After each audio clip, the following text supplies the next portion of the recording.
So, hello everyone, and welcome to the sixth Popularizing Paleontology workshop, where we're following on the former agenda of the earlier workshops, which have been in primarily in London, but also in Amsterdam and Raleigh, North Carolina, thinking about the way in which paleontology has been discussed, presented, and used in wider popular culture on the one hand, but also thinking about how we can approach these questions of the position of paleontology within the public realm, using insights from paleontological science itself, from the humanities, from arts, and a whole range of other subjects. So in the previous workshops, we've looked at a whole load of different topics in different areas. So we've looked at things like potential audiences, we've looked at modes of representation, we've looked at particular large debates and issues that paleontology is impacted on, we've looked at particular objects and things that paleontology has related to. But in this workshop, we're sort of moving on to something which has been quite present in lots and lots and lots of our former workshops, but we've never engaged with in a sort of very, very specific manner, which is the question of sort of the media and different genres of presentation. Now, obviously, paleontology being a very, very high-profile subject, really from its inception in the latter part of the 18th and 19th century all the way up till the present, has been a huge subject of news stories, of kind of depictions, of film, of television, of radio, all different sorts of modes of kind of public presentation and so on. And in many respects, it's operated in a very sort of synergistic manner, with, on the one hand, media institutions using paleontological themes as a way of sort of making sales and getting public attention, but also very often paleontologists getting into quite in-depth and quite sort of sometimes productive, sometimes tense relationships with various media institutions like newspapers, television companies, photography agencies, and so on. So on the one hand, we're going to be thinking about how paleontology has interacted with the media, both in the present, but also across a long duration, but also thinking about how paleontology has been presented and used in various different popular genres. So thinking about how it's being presented in art, how it's being presented in film, how it's being presented in popular magazines and popular sort of books and periodicals and things like that, and trying to work out and trying to think about how the different meanings that get attached to paleontology can sort of shift or be reinforced in these different genres.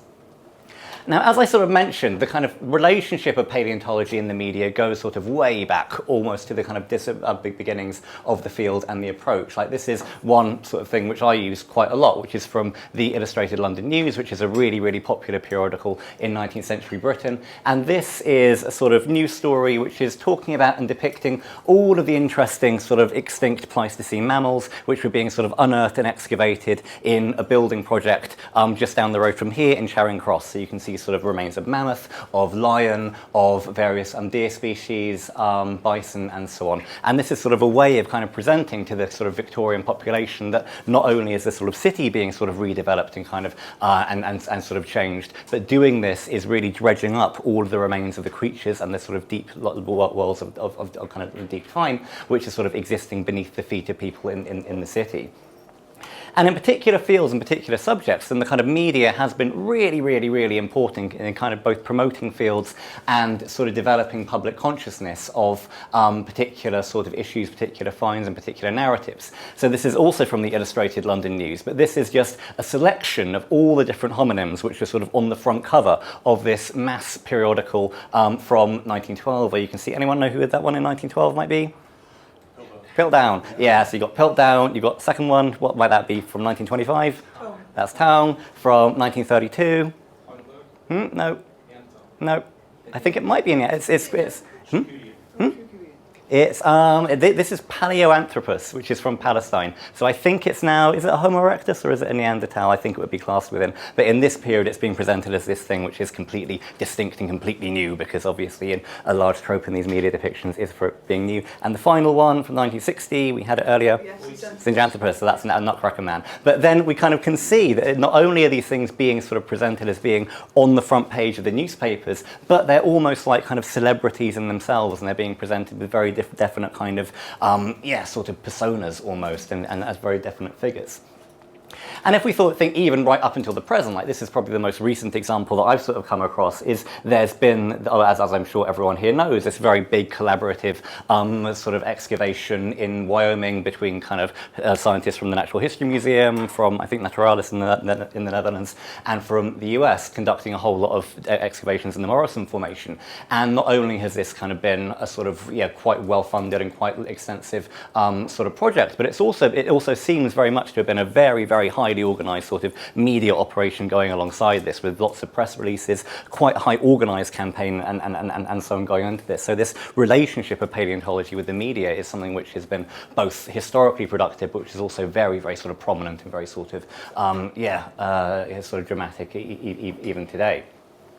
So we're thinking about these sorts of issues. We're also going to be thinking about which kind of media and genres have been most significant for shaping public ideas of paleontology across this period. So this actually relates to some things we were talking about in the break, but things like films like Disney's Fantasia, where the Rite of Spring segment is a really significant thing for really promoting particular visions of dinosaurs and prehistoric life in the 1940s. We have across, well, really for the last 40-50 years, lots of kind of television programs showing kind of prehistoric life and kind of paleontological finds. And then obviously we've got lots and lots of sort of popular books and popular sort of journals which are being sort of produced from the latter part of the 19th century onwards, and really becoming very prominent in the public arena all up until the present. But then, of course, we've got other kind of media and genres which aren't necessarily quite so high profile, but which are very sort of significant. So here are just two examples from the middle of the 1880s, where we've got May Kendall's The Lay of the Trilobite, which is a very interesting Victorian poem where a scientist comes across a trilobite in a kind of Silurian mountain and has a very interesting engagement with him. Or then even if we move into the kind of realms of music, then, for example, we have Camille Saint-Saëns' Les Fossiles from the Carnival of the Animals, which is attempting to kind of imagine the fossils in the Paris Natural History Museum come to life and express it sort of musically. So paleontology gets depicted in a whole range of different genres and a whole different modes of sort of media throughout all these different periods.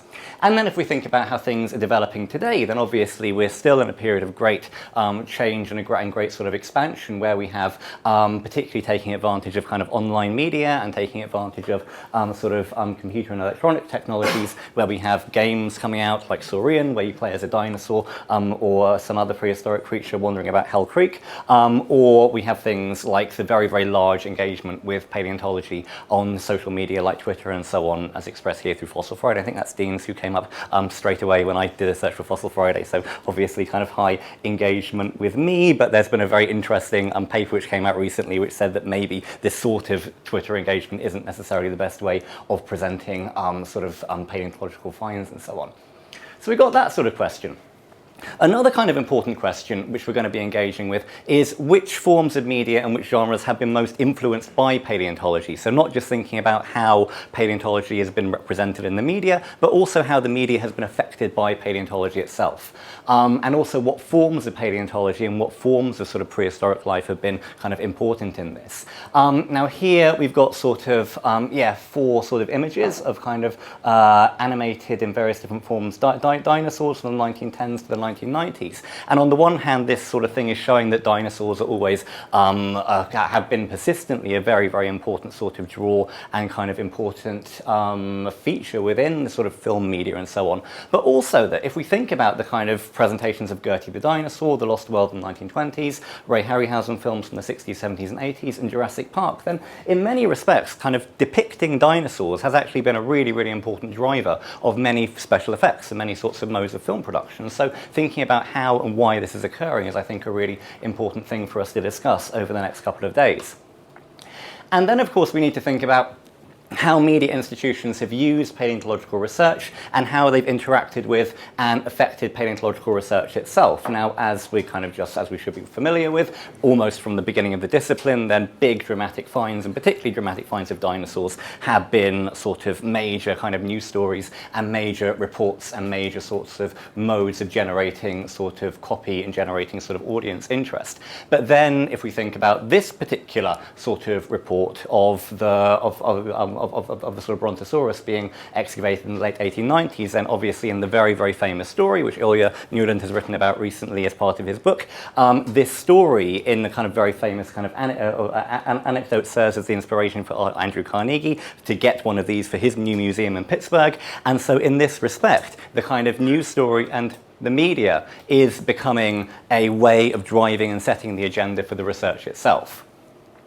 And as well, we also need to think about how paleontologists have used the media and how they try to take advantage of the high profile of paleontology within the public realm to gain profile, to gain resources, and to gain sort of recognition for this discipline. And often a discipline which finds it very difficult or complicated to get resources and money by itself. So here are a lot of historic images from the 1920s, American Museum of Natural History, Central Asiatic expeditions to Mongolia and northern China. And these initially go out with the aim of conducting a sort of general large-scale natural history survey in the Gobi Desert, potentially looking for the origin of humans, as is the kind of view of the museum director at the time. But it's sort of funded almost entirely through media sponsorship, through public subscription, and through wealthy patrons. And so in order to get money and in order to get funding for this expedition, then the sort of leader of the expeditions, Roy Chapman Andrews, has to develop this very, very dramatic and this very, very, not that I was going to say contrived, this very, very, very sort of regulated sort of media persona and plug into sort of advertising, plug into sort of popular newspapers, write a whole lot of kind of best-selling books where he kind of presents himself as a dynamic sort of adventure hero. And in this way, the sort of paleontology is in many respects attempting to both draw off but also take advantage of all these tropes of the kind of paleontologist as this kind of heroic colonial explorer going into these distant lands. And finally, another kind of issue that we're going to be talking about is not just thinking about these things in a kind of distant sort of way, but also think about what practical issues do we as academics and scientists currently face when we're interacting with the media. Obviously, sort of public engagement, impact and so on is something which academics are increasingly sort of directed to do. And also, paleontologists, of course, still face these issues of finding it difficult to get resources and recognition for the discipline. And so interacting with the media is a really, really important thing to do, but something which obviously comes with challenges, problems, and difficulties all of itself. So there'll be a whole segment which will be completely unrecorded tomorrow afternoon for everyone to talk about in relation to that. So that's our sort of agenda. In terms of the way that we're going to follow this, we've got a variety of different segments coming through. Today we've got two panels, one about dinosaurs in the media, thinking about particularly art and sort of animatronic and literary representations. Then we've got a more genre-based session talking about dinosaurs on TV and particularly in documentaries. Following that, we have an evening event which will be part pop-up exhibition, part sort of show and tell slot of various different objects on the broad theme of paleontology and popular culture. And then tomorrow we have a morning panel on human origins as being one of the kind of main sort of paleontological fields which very often gets connected and widely promoted in the media. And then a second dinosaur panel which may just be Darren, because unfortunately Marika can't make it, but I'm sure we can fill an hour of dinosaur talk with that. And then we'll have our sort of off-the-record discussion for the afternoon, which will be partly a discussion led by Dave Hone about the kind of big question, which we actually had quite a heavy discussion on it this morning of whether we should be debating with sort of cranks and unorthodox opinions, and also Dean Lomax talking about his own off-the-record experiences with the media, and then we'll have a more general discussion of the kind of things coming off that. Okay, so that's the general plan for the next couple of days.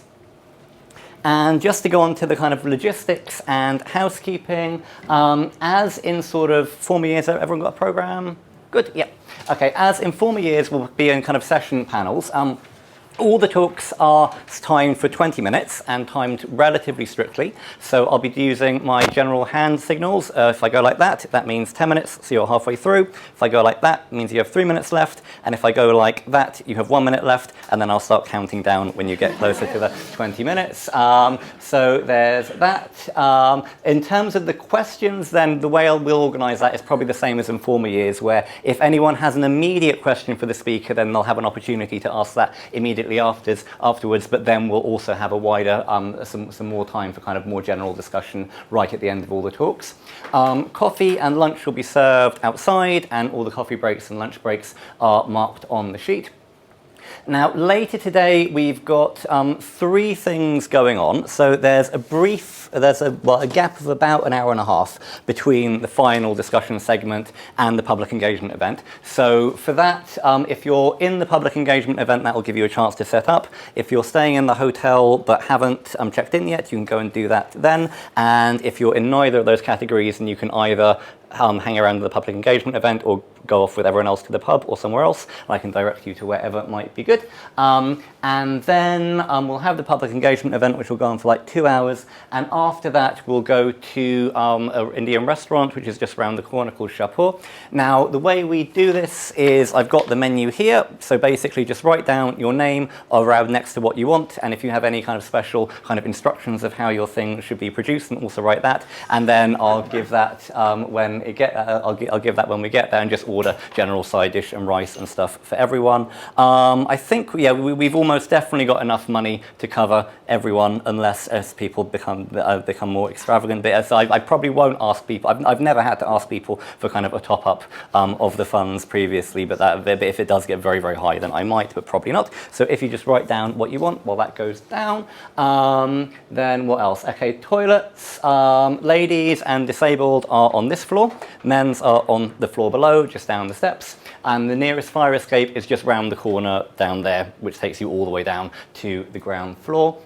Then there are various forms. So if you haven't given me your expense form with your receipts, then, and if you've got those today, then if you give them to me in hard copy, I can send them over pretty much, well, by the end of tomorrow. If not, you can email me everything later.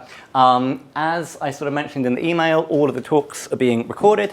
Now, what we've normally done and what we'll continue to sort of do is basically everyone will sort of be given an opportunity to sort of either opt in or opt out of having their talk sort of uploaded to the internet after the workshop. So if you want to opt out immediately, then I think some people have let me know that. If not, then you will be given a video of your talk before it's due to go out, and then you can opt out or say, fine, it's good to go afterwards. So there'll be forms around that. And in terms of what gets kind of recorded and kind of social media, generally the kind of rules that we've been using is that kind of photographs and kind of tweeting about sort of particular talks and particular kind of presentations is fine unless the person explicitly says no.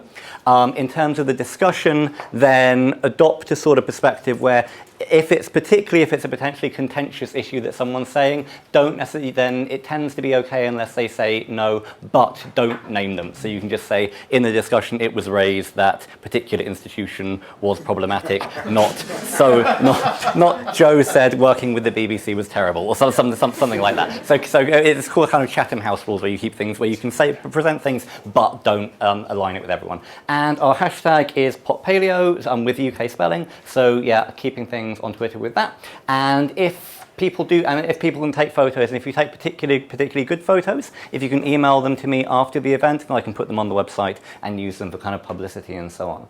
Okay, right, so that I think is everything from me. Any questions or anything that needs more clarification? No, good. In that case, we can move on to our first panel, and I think Lewis Ray is the first speaker.